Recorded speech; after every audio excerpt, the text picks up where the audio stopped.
મિયાગામ જિલ્લા પંચાયત બેઠક ઉપર ભાજપા ઉમેદવારના પ્રચાર પ્રસારના શ્રી ગણેશ. કરજણ તાલુકામાં આગામી 26 એપ્રિલના રોજ યોજાનાર સ્થાનિક સ્વરાજ્યની ચૂંટણીને લઈ રાજકીય ગરમાવો વધુ તેજ બન્યો છે. ઉમેદવારી પત્રો ચકાસણી બાદ તાલુકા પંચાયતની એક સામરી બેઠક ઉપર ભાજપાને બિનહરીફ ફાયદો થયો છે.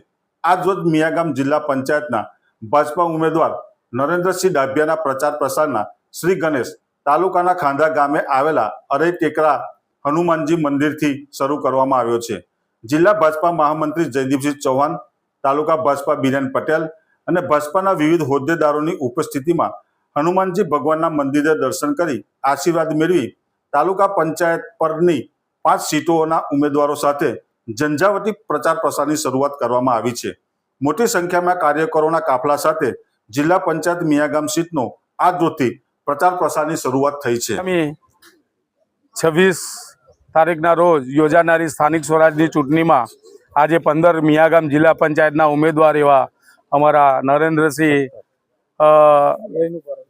અમરસિંહ ડાભિયાના આજે ભગવાનના પવિત્ર ધામ એવા અરઈ ખાતેથી મારુતિ નંદન કેસરી નંદન એવા હનુમાનજીના દર્શન કરી અને આજે અહીંયાથી પ્રચારનો શુભ શરૂઆત કરવા જઈ રહ્યા છે. ત્યારે આજે અમારા આ જે સીટ છે મિયાગામ જિલ્લા પંચાયત એની નીચે આવતી 5 સીટના ઉમેદવાર સાપા સીટના રોશનીબેન જયદીપસિંહ રાજ,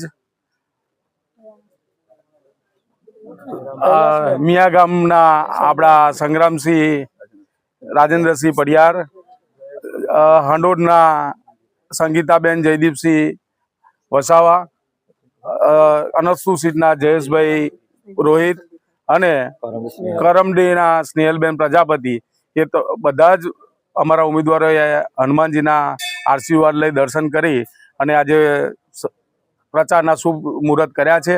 અમને પૂરો વિશ્વાસ છે કે આવનારી આ ચૂંટણીમાં જ્યારે પરિણામ જાહેર થશે ત્યારે અમારા ભારતીય જનતા પાર્ટીના તમામ ઉમેદવારો વિજયી થવાના છે. ગઈ વખતની વાત કરું તો ગઈ વખતે 15 સીટ જેટલી અમે તાલુકા પંચાયતમાં 20માંથી 15 અમે સીટ જીત્યા હતા. આ વખતે અમારો ટાર્ગેટ 20 બેઠકો ઉપર ભારતીય જનતા પાર્ટીના ઉમેદવારો વિજય થવાના છે. ત્યારે 4 જિલ્લા પંચાયતના ઉમેદવારો પણ વિજય થવાના છે. અને ખુશીના સમાચાર તો એ છે કે સામરી બેઠકમાં પણ અમારા જોશનાબેન રાજ બિનહરીફ ઉમેદવાર તરીકે જાહેર થયા છે. અને હવે 19 સીટ માટે તાલુકા પંચાયતની ચૂંટણી યોજાનારી છે. આ 19 ઉમેદવારો વિજય થવાના છે.